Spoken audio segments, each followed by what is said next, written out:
D'un fruit de mer qui peut transformer une salle à manger en scène de crime, ou d'un repas contenant un animal 1000 fois plus toxique qu'un composé mortel, ces plats ne sont rien comparés à un autre repas qui sent si mauvais qu'il peut faire s'évanouir un homme adulte.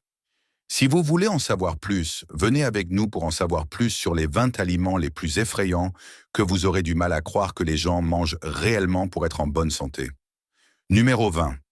Surströmming, si vous ne croyez pas que certains aliments sont meilleurs lorsqu'ils sont fermentés, alors vous n'avez probablement jamais entendu parler de surströmming, la délicatesse suédoise à la réputation putride, connue comme l'aliment le plus odorant du monde. Surströmming est un harengue de la Baltique salée, connu en Suède depuis le XVIe siècle. Mais contrairement à d'autres poissons, ce poisson est volontairement laissé à découvert et laissé fermenter pendant 6 mois avant d'être scellé dans une boîte et vendu. Le processus de fermentation, qui est contrôlé avec du sel pour empêcher le poisson de pourrir, donne au poisson en conserve une odeur très piquante.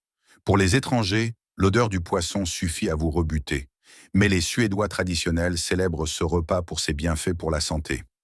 Riche en acides gras oméga 3, en vitamines D et B12 et en sélénium, le surströmming est une source de nutriments sains si vous parvenez à surmonter l'odeur nauséabonde en plus de la crise que vous pourriez avoir en essayant d'ouvrir une boîte de surströmming. Ce repas a été interdit dans certains pays et dans les compagnies aériennes. Cependant, ce n'est pas seulement à cause de l'odeur, mais à cause du gaz sous pression dans la boîte en raison du processus de fermentation chimique interne.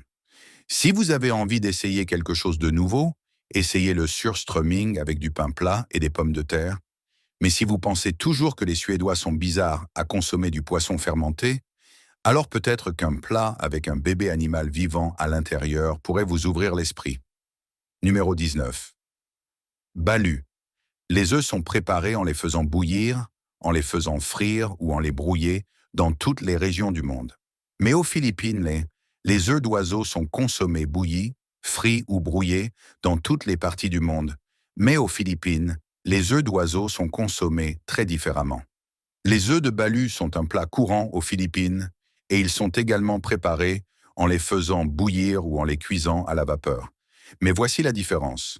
Les œufs sont fécondés et contiennent un embryon vivant à l'intérieur. Les œufs de canard sont principalement utilisés pour cela et les œufs sont incubés pendant 2 ou 3 semaines avant d'être finalement cuits. Cela donne aux œufs suffisamment de temps pour que le canton se développe pleinement, puis soit consommé entier lorsqu'il est cuit dans sa coquille. Cela peut sembler absurde et carrément inhumain, mais les Philippins l'apprécient pour ses bienfaits pour la santé. Les œufs de balut sont riches en choline, en vitamines et en protéines. La choline est un nutriment qui joue un rôle important dans le fonctionnement et le développement du cerveau. Merci. Mais quels que soient les bienfaits pour la santé de ce plat, toute personne qui n'est pas philippine pourrait ne pas se laisser facilement tenter par la consommation d'un canton. Mais même si les œufs de canton embryonnaires sont déjà assez mauvais, ils n'ont rien à voir avec une boisson alcoolisée contenant un animal. Numéro 18. Le vin de serpent.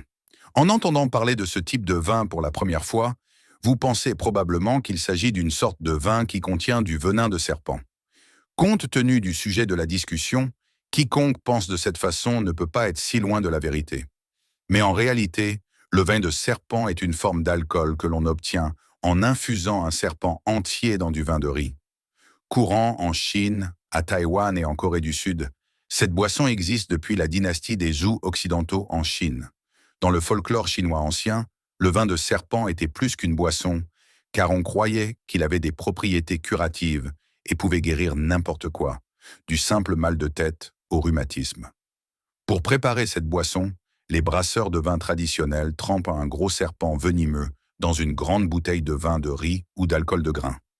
Des racines supplémentaires, des herbes et même des serpents plus petits peuvent être ajoutés à la bouteille et la boisson est laissée à mariner pendant des mois. Le produit final est un vin au goût et à la saveur unique. Certaines personnes ne jurent que par cette boisson, pensant qu'elle est un aphrodisiaque et un stimulant pour les hommes. Bien que le vin de serpent puisse être étrange à consommer, tout le monde le préférerait certainement à un repas dans lequel se reproduisent des asticots vivants. Numéro 17. Kasumazu. Lorsque la nourriture devient avariée et que des asticots commencent à ramper autour, La seule chose logique à faire est de la jeter. Mais en Sardaigne, le fromage pourri est un mets délicat qui est en fait préparé et laissé pourrir avant d'être consommé. Le nom Kasumazu se traduit littéralement par fromage pourri, et le fromage lui-même est fabriqué à partir de lait de brebis. Les asticots ne sont pas seulement là, ils sont également censés faire partie du goût du plat. Donc oui, ils mangent les asticots. Une fois le fromage fabriqué, des coupes y sont pratiquées, et les larves de mouches du fromage y sont introduites pour provoquer la fermentation. Cela rend le fromage crémeux à l'intérieur avec une texture qui fond facilement lorsqu'il est mangé. Si les asticots ne se tortillent pas ou ne bougent pas, on dit que le fromage est mauvais et doit être jeté. Consommez le fromage avec l'asticot vivant. Le fromage apporte au repas une source supplémentaire de protéines. Malgré la controverse qui entoure ce fromage, on dit qu'il facilite la digestion grâce aux enzymes produites par les larves. On dit aussi qu'il contient des probiotiques en raison du processus de fermentation. Cependant, ce même processus de fermentation lui a valu d'être nommé le fromage le plus dangereux du monde en 2009 par le Guinness World Record. Alors que les enzymes produites par les asticots et les probiotiques issus de la fermentation peuvent faciliter la digestion, les asticots pourraient également provoquer des maillages s'ils survivaient d'une manière ou d'une autre à la morsure. En parlant d'aliments dangereux, savez-vous que des fruits de mer vivants dans une assiette pourraient littéralement vous tuer? Numéro 16. Sanakji. En Corée et dans d'autres pays asiatiques, les fruits de mer sont un mets délicat que beaucoup de gens adorent. Mais dans ce cas, ce plat est composé de fruits de mer vivants et doit être mangé de cette façon. Le sanakji est un plat coréen dans lequel un bébé poulpe est découpé et directement placé dans une assiette pour être mangé. Mais écoutez bien, le poulpe est toujours vivant lorsqu'il est assaisonné dans l'assiette. C'est ce qui le rend très dangereux.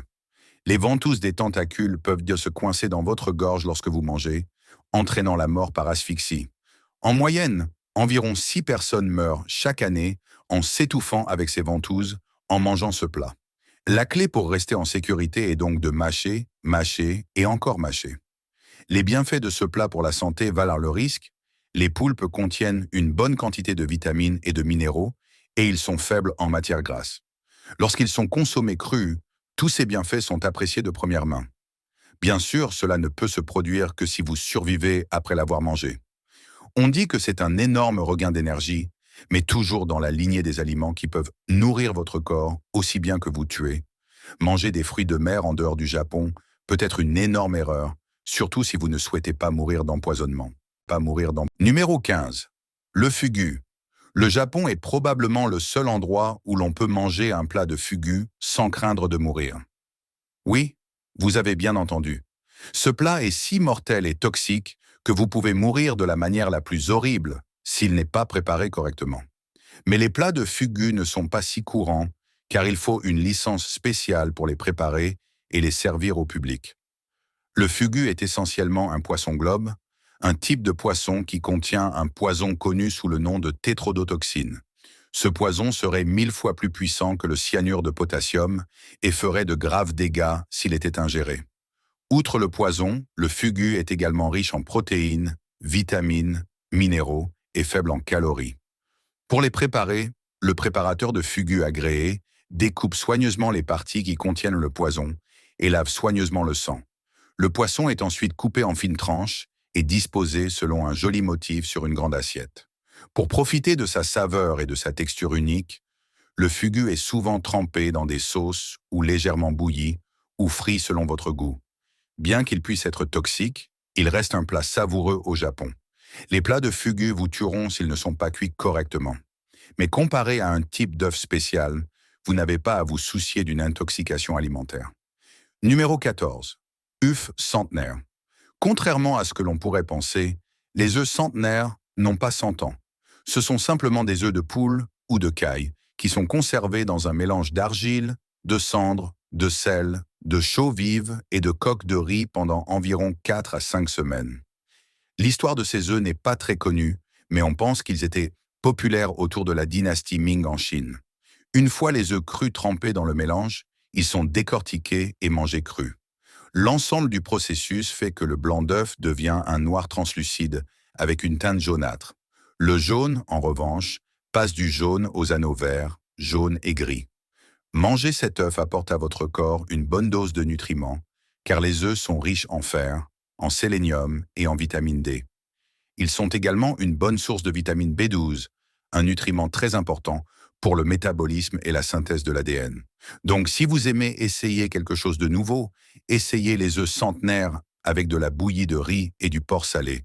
Cependant, certains plats à base d'œufs ne sont pas de grande taille et ne sont pas non plus consommés en les faisant bouillir ou en les conservant pendant des semaines.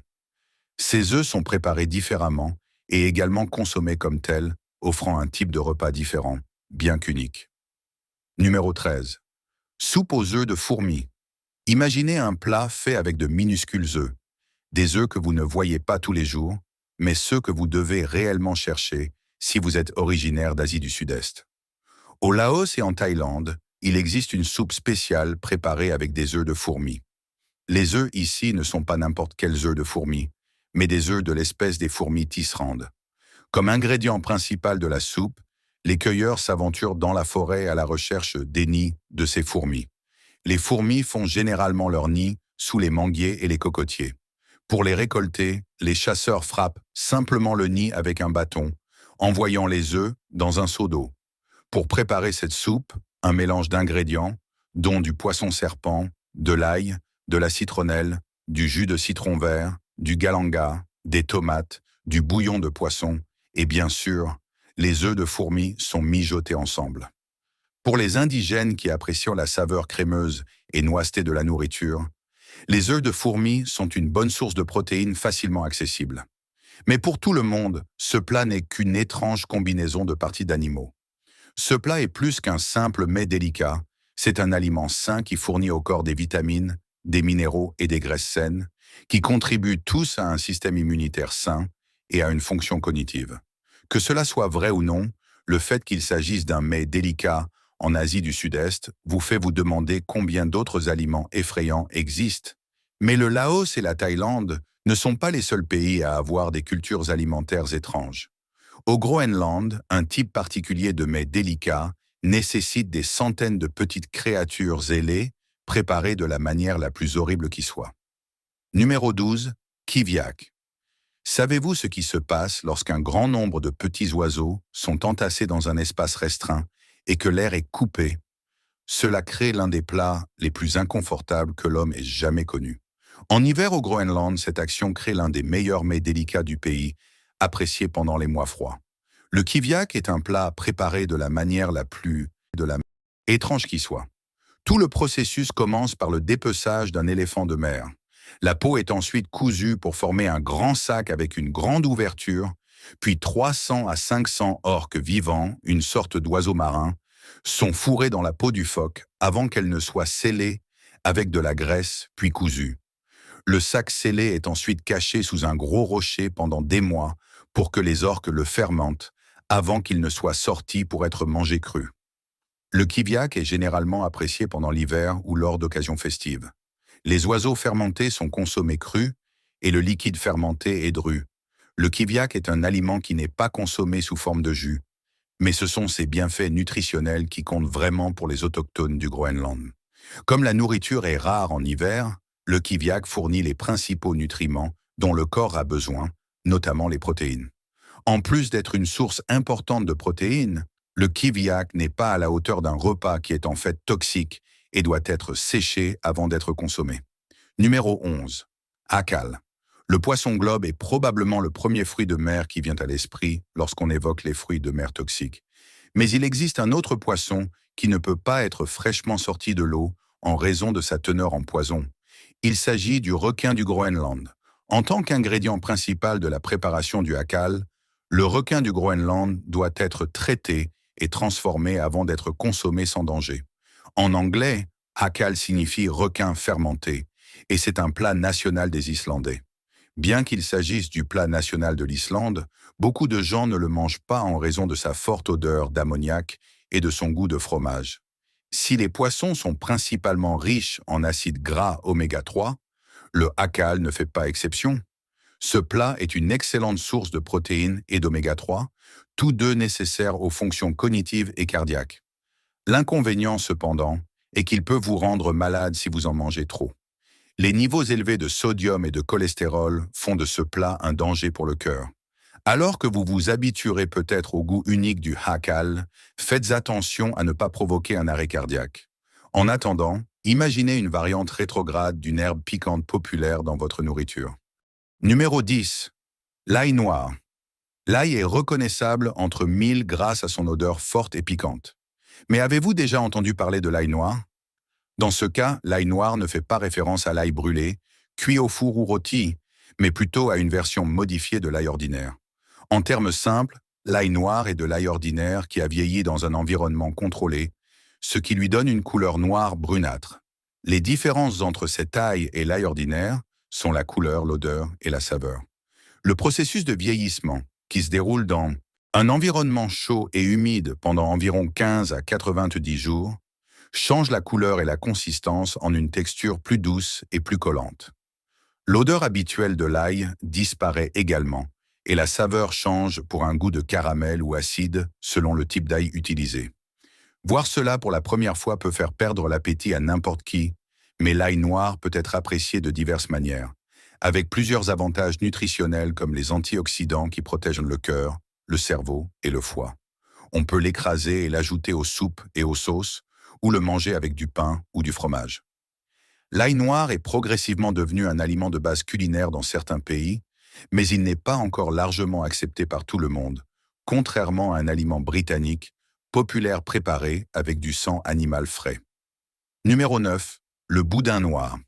Vous êtes-vous déjà demandé quel goût avait le sang animal? Si c'est le cas, vous voudrez peut-être essayer le boudin noir, un type de saucisse à base de sang animal.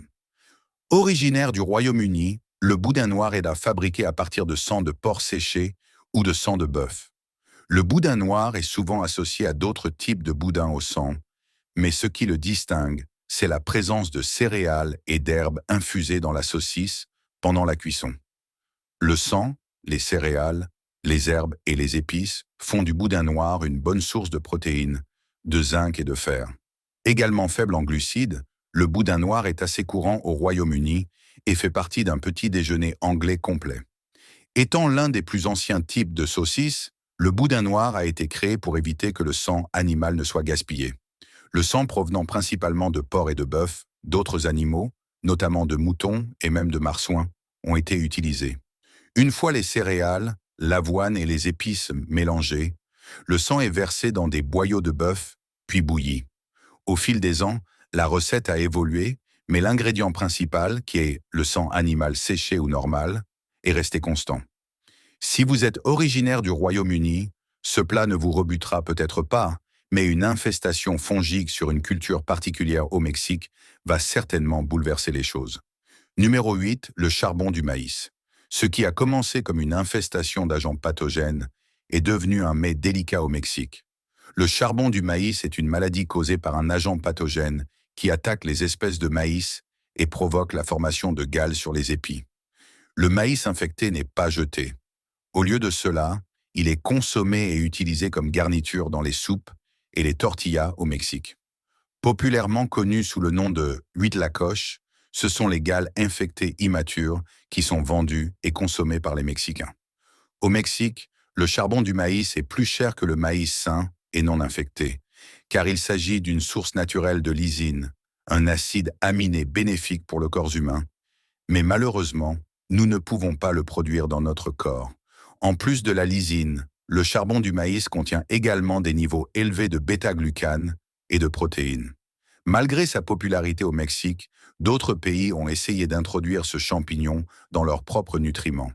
Et jusqu'à présent, ils n'ont pas eu beaucoup de succès. Cependant, la prochaine fois que vous verrez un épi de maïs avec des galles qui poussent tout autour, ne vous précipitez pas pour le jeter. Vous tenez peut-être entre les mains une source de nourriture riche en nutriments. Les épis de maïs infectés sont une source de nourriture étrange et nutritive que les gens pensent souvent dangereuse. Mais une créature marine connue pour son mécanisme de défense redoutable est en fait dangereuse mais toujours saine pour vous. Numéro 7. L'oursin de mer. Cette boule de piquant de la nature est un animal dont vous n'auriez jamais pensé qu'il figurerait sur cette liste. Avec ses pointes qui couvrent toutes ses parties, Il ressemble à la version marine du porc-épic. Mais l'oursin de mer est bien plus qu'une petite créature aquatique qui vit et se nourrit sur le fond marin. Au Japon et dans certaines régions de la Méditerranée, l'oursin de mer est en fait une source de nourriture. Cependant, comme seules les gonades ou les organes reproducteurs sont comestibles, il ne peut être consommé que de deux façons. Au Japon, il peut être mangé cru avec du riz ou transformé en boulettes.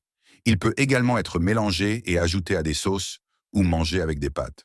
En tant que fruit de mer et comme les poissons, l'oursin de mer est riche en oméga 3 ainsi qu'en d'autres nutriments comme le bêta-carotène, les protéines et les fibres alimentaires. Mais si l'oursin de mer est une boule de nutriments entourée de pointes venimeuses acérées, cela n'empêche pas les Japonais de l'apprécier comme un mets délicat. Tout comme les Japonais apprécient leurs plats piquants, certains autres pays asiatiques préfèrent un repas à base de viande de mammifères volants. Numéro 6, soupe de chauve-souris frugivore. Les chauves-souris sont connues pour être aveugles et pour dormir pendant la journée. Ce qu'elles ne savent généralement pas, le mot N est un aliment que l'on mange, surtout parce qu'il semble assez sale. Bien que les chauves-souris soient souvent généralisées, il existe différents types de chauves-souris. Il y a la chauve-souris frugivore, connue pour se nourrir de nectar de fruits, et bien sûr les chauves-souris sanguines qui se nourrissent de sang. À Palau, les chauves-souris frugivores sont utilisées pour faire des types spéciaux de soupe et sont même considérées comme un mets délicat. En raison de son régime alimentaire à base de nectar de fruits, les chauves-souris frugivores sont utilisées car leur viande est sucrée. Certains iraient même jusqu'à dire que les chauves-souris frugivores ont le goût du poulet. Pour faire la soupe, du lait de coco, des épices et du gingembre sont utilisés pour ajouter à la saveur unique. Mais bien que l'idée d'une soupe de chauve-souris semble peu appétissante, les chauves-souris sont vénérées dans d'autres pays pour leurs bienfaits pour la santé et leurs vertus médicinales.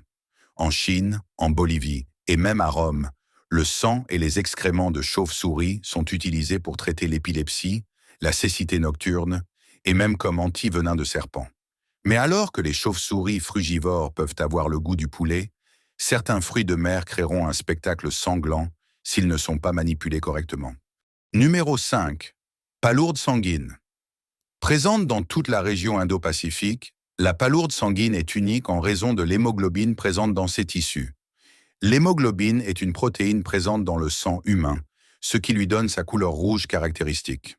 Ainsi, en étant présente dans les tissus de ce fruit de mer, la chair de la palourde sanguine est rouge, tout comme le sang humain. Consommée dans différentes parties du monde, la palourde sanguine peut être consommée crue, bouillie, rôtie ou cuite à la vapeur. Les Coréens, par exemple, mangent des palourdes sanguines en les assaisonnant d'huile de sésame, de sauce soja et de piment. Les Indonésiens, quant à eux, les servent bouillies ou frites. Même si les palourdes sanguines sont sans danger lorsqu'elles sont bien cuites, car elles contiennent du zinc, du fer et des protéines. Ils ont été interdits dans certains pays parce qu'ils se nourrissent par filtration, et comme la plupart des organismes filtreurs des profondeurs, ils accumulent des agents pathogènes qui provoquent des maladies graves et mortelles pour les humains, notamment l'hépatite A. Passons maintenant à un plat avec moins de sang mais plus de viscères. L'Écosse célèbre une fête nationale avec un plat d'organes d'animaux. Numéro 4, le haggis. Le premier aspect de ce plat n'est pas attrayant pour les yeux, et le malaise grandit lorsque vous entendez ce qu'il y a à l'intérieur ou comment il est préparé. Mais après une première dégustation, vous pourriez être époustouflé par l'explosion de saveurs et d'épices qu'il contient. Originaire du cœur de l'Écosse, le haggis est un repas traditionnellement préparé à partir de viscères de mouton. Le cœur, le foie et les poumons sont hachés et cuits avec des épices, des oignons hachés doux, du bouillon et des flocons d'avoine, dans un boyau fabriqué à partir du même estomac de mouton. En tant que plat traditionnel écossais, ce plat est préparé et servi dans le cadre du Burn Supper le 25 janvier, un jour consacré à la célébration de la vie du poète écossais Robert Burns. Sur le plan nutritionnel, le haggis regorge de différents nutriments. Le cœur et les poumons fournissent du zinc, du fer et du sélénium, tandis que l'avoine fournit une teneur riche en fibres. Pour les étrangers, l'idée de manger l'intégralité des organes internes d'un animal peut ne pas plaire, mais le haggis a donné naissance à des variantes du plat, y compris une version végétarienne pour les végétariens. Le haggis peut être préparé avec des tripes de mouton, Mais lorsqu'il est placé à côté d'un plat qui semble pouvoir vous mordre, il n'est pas surprenant que quiconque choisisse le haggis. Numéro 3. Isopode géant. Ce crustacé à 14 pattes n'est pas ce que l'on s'attendrait à voir sur un menu. Cependant, les Taïwanais ne partagent pas cette même croyance avec tout le monde. À Taipei, les isopodes géants sont un mets délicat et sont dégustés avec des ramen en accompagnement. Pour les Taïwanais de souche, cette créature a l'air adorable et a le goût d'un mélange de crabe et de homard. Appartenant à la même famille que les crabes et autres crustacés, les isopodes sont riches en nutriments et pauvres en matières grasses. Ils sont également une excellente source de calcium, de zinc et de potassium. Préparés principalement à la vapeur, les isopodes constituent un excellent ajout à un bol de soupe de nouilles fumantes. Mais savez-vous ce qui a également bon goût dans les soupes? Un champignon qui partage des similitudes physiques avec un nid d'abeilles. Numéro 2. Champignons morilles. Les champignons sont largement connus dans presque toutes les régions du monde, mais ce type particulier de champignon n'est pas largement connu. C'est peut-être l'apparence en nid d'abeilles de son parapluie ou sa variété de couleurs. Mais quoi qu'il en soit, le champignon morille est certainement unique. En raison de sa difficulté à cultiver ou à cultiver localement, ce champignon est récolté à l'état sauvage dans des régions comme l'Amérique du Nord, la Chine, le Pakistan et même l'Inde, avec une longue liste d'avantages nutritionnels pour la santé, notamment la vitamine D et les antioxydants qui améliorent le système immunitaire et le foie. Il n'est pas étonnant que ce champignon soit très recherché. Heureusement, les bienfaits des morilles pour la santé ne se limitent pas à la cuisine. Elles ont également été utilisées en médecine pour leurs propriétés curatives. Bien qu'il s'agisse de l'un des types de champignons les plus prisés, il ne peut être comparé à l'autre type de champignon qui est moins beau et plus puant. Numéro 1. Le champignon puant. Il existe un dicton courant parmi les cueilleurs de champignons, qui dit qu'on les sent avant de les voir. Ce dicton fait référence aux champignons puants, un type de champignon qui dégage une odeur nauséabonde. Bien qu'il sente mauvais, le champignon puant n'est pas considéré comme toxique et se consomme de différentes manières. En France, il peut être mariné ou la jeune pousse consommée fraîche ou avec des saucisses. En tant que champignon, le champignon puant a la particularité de protéger le système immunitaire contre certaines infections. Ainsi, même si son odeur peut vous effrayer, ses bienfaits pour la santé pourraient vous aider à changer d'avis.